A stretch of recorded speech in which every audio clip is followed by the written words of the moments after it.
I would be lying if I said violence was not in my nature. I am a fembot.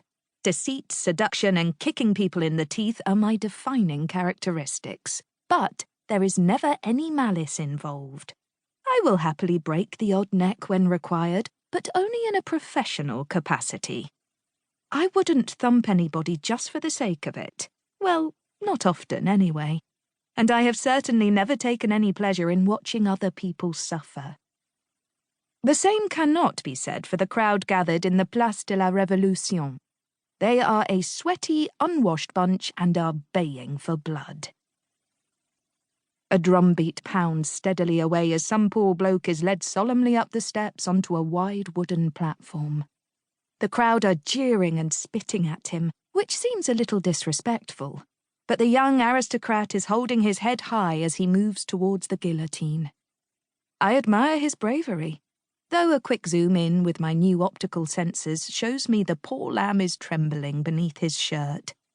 I wish I was able to help him. I do have a couple of pistols secreted in my skirts, but I am keeping those in reserve. I could never get up onto the platform to rescue him in any case, and, sad as it may sound, I have no desire to interfere with established history. If the good citizens of France want to embroil themselves in a pointless bloodbath, that is their affair. I just want to get home. 10 minutes! Professor Llewellyn said, as I stepped into his experimental time machine. I would be projected 10 minutes into the future. I only agreed as a quick favour, after he had given me a full systems upgrade. Now I am lost in time and the damn machine is broken. It worked perfectly well on my first trip, sending me into the far future. But then, trying to get back to the present day, I snapped a bit of it off, and it is now, to put it bluntly, completely knackered. And so here I am, stuck in the late 18th century, and, unless I can get the machine repaired, I will never be able to return home. There is one small ray of hope, however. I haven't damaged any of the electronics, just a small part of the external control mechanism, a lever and a pulley, essentially, with a couple of steel rotors attached. If I can get that fixed, which is not beyond the bounds of possibility, then all will be well. I may have arrived at a particularly bloody point in human history, but they have at least invented the grandfather clock. The man I am here to see is stood in the back of a cart a few yards away from the executioner's platform. I don't have a photograph to identify him by, but he matches the description I have been given.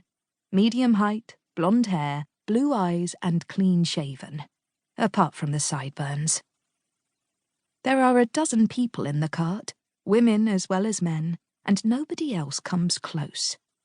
The bloke carries himself with some dignity, too.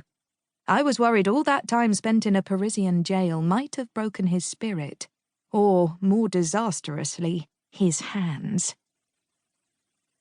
I jostle my way through the crowd, elbowing a few gossiping peasants aside to take up position a few feet behind the cart.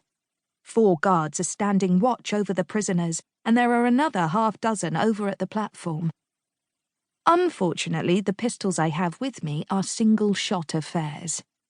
Nobody has got around to inventing a revolver as yet, let alone rapid-fire machine guns. That is another disadvantage of being lost in time. No ammunition. My chest cavity has been empty for days. If my boobs were properly loaded, I could be out of here in a couple of minutes. Ah well, if I can't use deadly force, then low cunning will have to suffice. Thankfully, I am programmed for that as well. A small glass vial is secreted down the front of my bodice. I stopped off for supplies at the 18th century equivalent of a pharmacist's shop before crossing the Channel from England. One advantage I do have over this time period is a comprehensive knowledge of chemistry. I reach a hand down the front of my dress and pull out the phial. Even with this concoction, though, I will need split-second timing.